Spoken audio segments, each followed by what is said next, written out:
आज हम आधुनिक हिंदी कविता प्रश्न पत्र 7 के अंतर्गत की चुनी हुई लंबी कविताएं हमारी अभ्यास की पाठ्य पुस्तक के अंतर्गत से एक शब्द तिनका लीलाधर जोगुड़ी जी की जो कविता है से हमने इससे पूर्व ही जो है तो क्या है प्रारंभ किया है। उसके पूर्व हमने लगभग 2 तासिकाएं दी थी। पहले तासिका के अंतर्गत कवि का परिचय, कविता का मकसद और कविता का एक अच्छा खासा भाग देखा। दूसरे तासिका के अंतर्गत हम लोगों ने तकरीबन जो है तो हिस्सा देखा। अब जो शेष भाग अंतिम स्वरूप तक बचा हुआ है उसे मैं आप लोगों के सम्मुख रखने का प्रयास कर रहा हूं। उसके पश्चात कविता का भी समापन हो जाएगा। देख लीजिए मित्रों, मैं आप लोगों के सम्मुख एक शब्द तिनका इस कविता को रख रहा हूं। तो रखने के पूर्व मैंने आप लोगों को बतलाया था कि कविता की जो बात है, क्योंकि ये लंबी कविता है, दीर्घ कविता है, लंबी होने के कारण उसके अंतर्गत से कुछ हिस्से को पहले भाग में, कुछ हिस्से को दूसरे भाग में और बचे हुए हिस्से को शेष भाग में जो है तो यानी तीसरे भाग में हम आप लोगों के सम्मुख रखने का प्रयास कर रहे हैं। तो वही प्रथा के अनुरूप मैं फिर से आप लोगों के सम्मुख तीसरी तासिका के अंतर्गत शेष भाग जो कविता का रहा है उसको सर्वप्रथम पठित कर कर उसकी जो है तो व्याख्या या समीक्षा आलोचना कर कर इसका समापन करने का प्रयास कर रहा हूँ। मित्रों देख लीजिए, पहले मैं कविता का कुछ हिस्सा वाचन कर रहा हूँ, उसे ग्रहण कीजिए, उसे समझिए। अगर ये समझ में नहीं आता है तो उसके जो है तो व्याख्या के दौरान, स्पष्टीकरण के दौरान, समीक्षा के दौरान आपको क्या है निश्चित रूप से बाकी बातें समझ में आने वाली है। और कविता बड़ी आसान है, मुक्त छंद में लिखी हुई है। उसको समझने के लिए हमें दिखता है कि ज्यादा कठिनाई आप लोगों को नहीं आने वाली, क्योंकि ये कबीर, बिहारी, तुलसी जैसी जो है तो क्या है कविता नहीं है। कबीर की जो है तो पंचमेल खिचड़ी थी भाषा, और उस हिसाब से उनके दोहे पद हमने देखा। तुलसी की जो है तो क्या आउदी भाषा थी, सुर की ब्रज थी। इन भाषाओं को समझने में थोड़ी दिक्कत हुआ करती है, किंतु ये खड़ी बोली शुद्ध हिंदी की है, इसलिए इसमें कोई दिक्कत आने वाली नहीं है।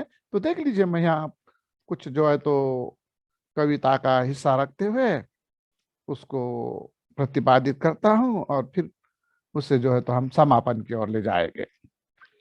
उन्होंने कभी नहीं सोचा था तिनका अपनी बात में इतना बड़ा हो सकता है, या कि सारे माहौल में अपने विचारों को ताकत में बदल कर खड़ा हो सकता है।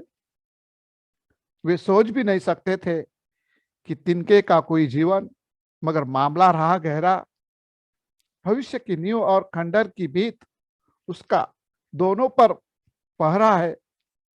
अगर हम तुम्हारा कुछ कर सके, वे बोले, एक बात बताओ, हम तुम्हें कहाँ ढूंढे? तुम्हारा अड्डा, तुम्हारी लेन, तुम्हारी पार्टी, तुम्हारी गिरोह, तुम्हारे मिटे हुए दुखों की सूचना तुम तक कैसे पहुंचाए? तुम्हारे मिटे हुए अभियोग तुम्हें कहां पर बताए, युद्ध रथ हम तुम तक आएंगे। इस इस विषय पर कि तिनके का सहारा भी अब नहीं मिल पाएगा, उदास लोगों को हम एक गोष्ठी बुलाएंगे और युद्ध रथ हम तुम तक आएंगे, मुझे ढूंढने की जरूरत नहीं, तिनका बोला। देख लीजिए इस क्षण को, तिनका क्या कह रहा है उसमें। उसने कहा मुझे ढूंढने की जरूरत नहीं।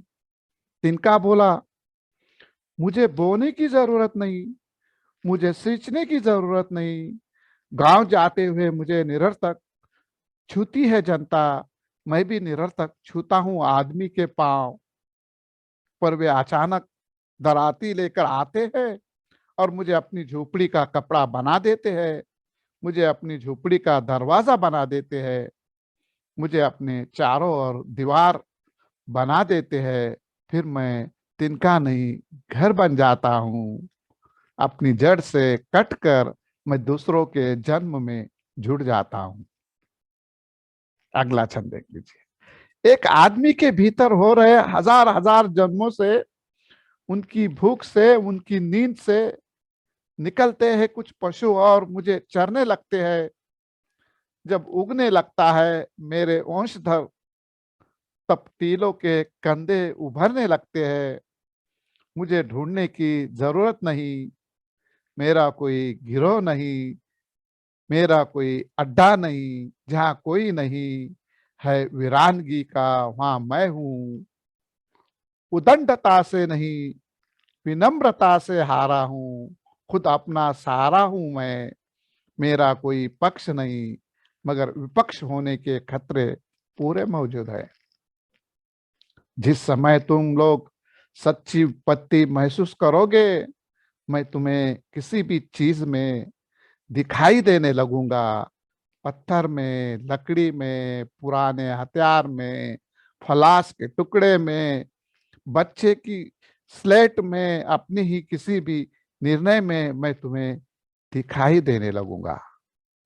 मित्रों देख लीजिए, एक जो है तो कविता का भाग मैंने आप लोगों के सम्मुख पठित किया, कुछ एक छंद हमने यहाँ पर देखे, उसकी व्याख्या या स्पष्टीकरण आप लोगों के सम्मुख रखते हुए मैं जो है तो शेष और पंक्तियां कुछ बची हुई है उसको आप लोगों के सामने क्या है इसके पश्चात रखूंगा। उससे पूर्व हम जो है तो कुछ जो पठित की हुई, वाचन की हुई पंक्तियों के ऊपर क्या है चर्चा करने का प्रयास कर रहे हैं। हमने इस तासिका के अंतर्गत देखा कि कहाँ से हमने इसे प्रारंभ किया और किस प्रकार से इस तासिका के अंतर्गत कवि ने अपनी बात तिनके के माध्यम से रखी हुई है, वो हम देख रहे हैं।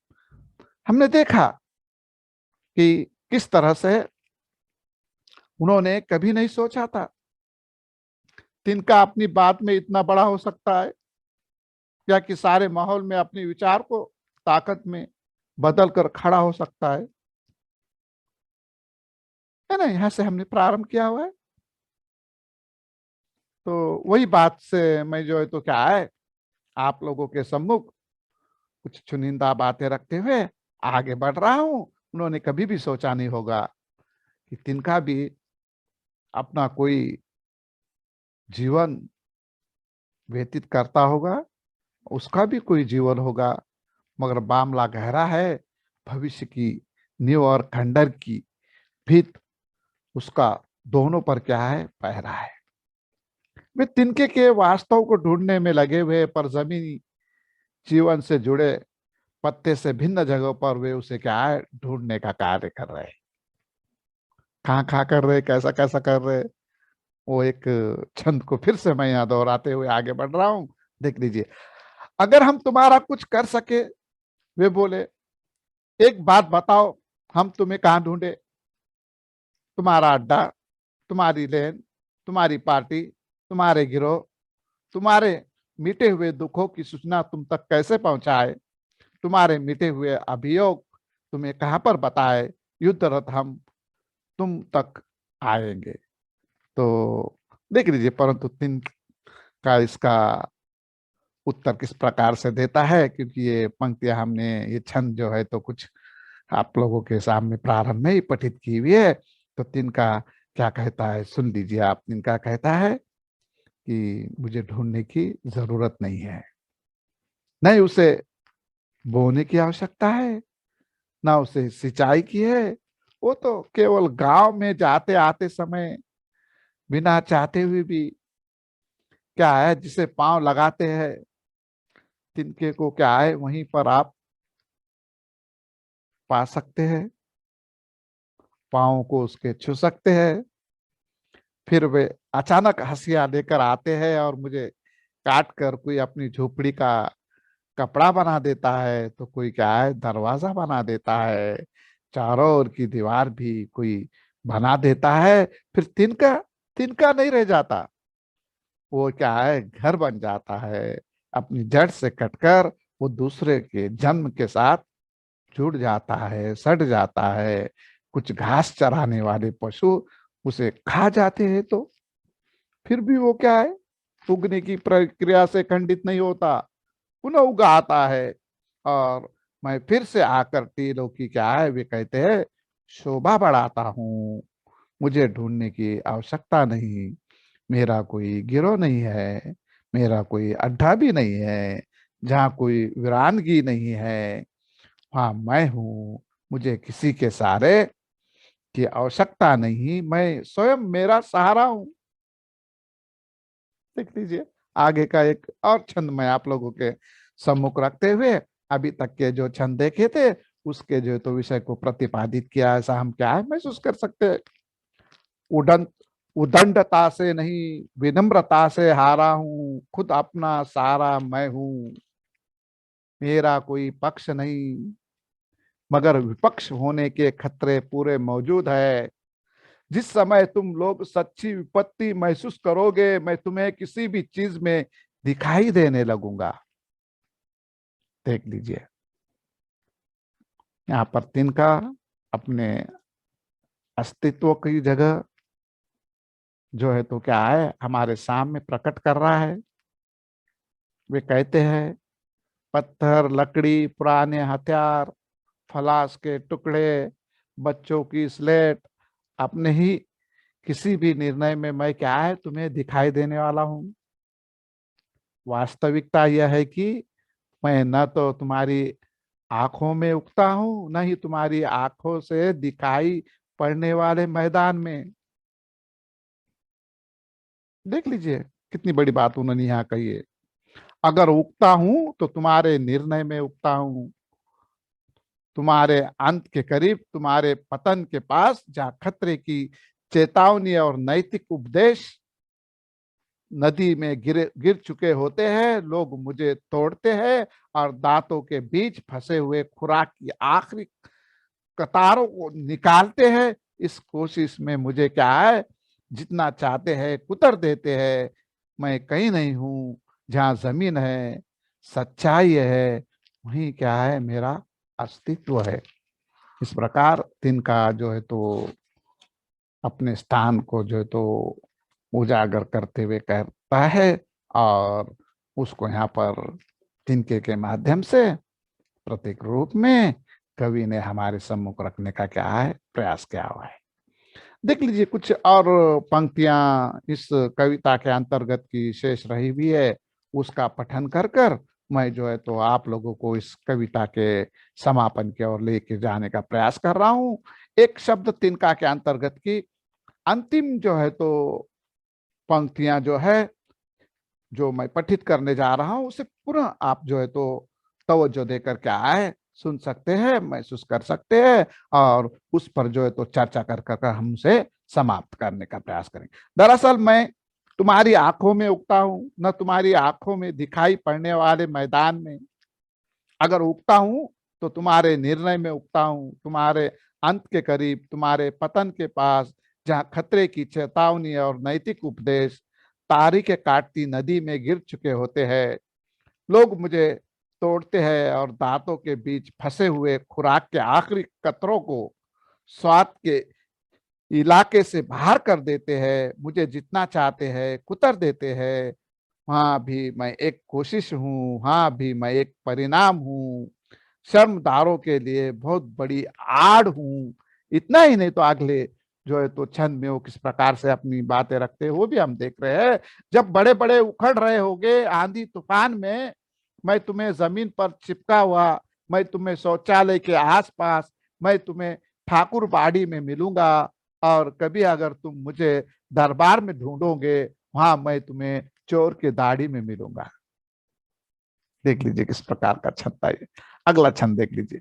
इतने में वे उत्साहित होकर, आतुर होकर एक साथ चिल्लाए, आएंगे आएंगे, हम वहां जरूर आएंगे, हम वहां मशाल लेकर आएंगे, हम वहां आग लेकर आएंगे। तिनका बोला, तुम वहां आग लेकर आओगे तो मैं तुम्हारी मदद करूंगा।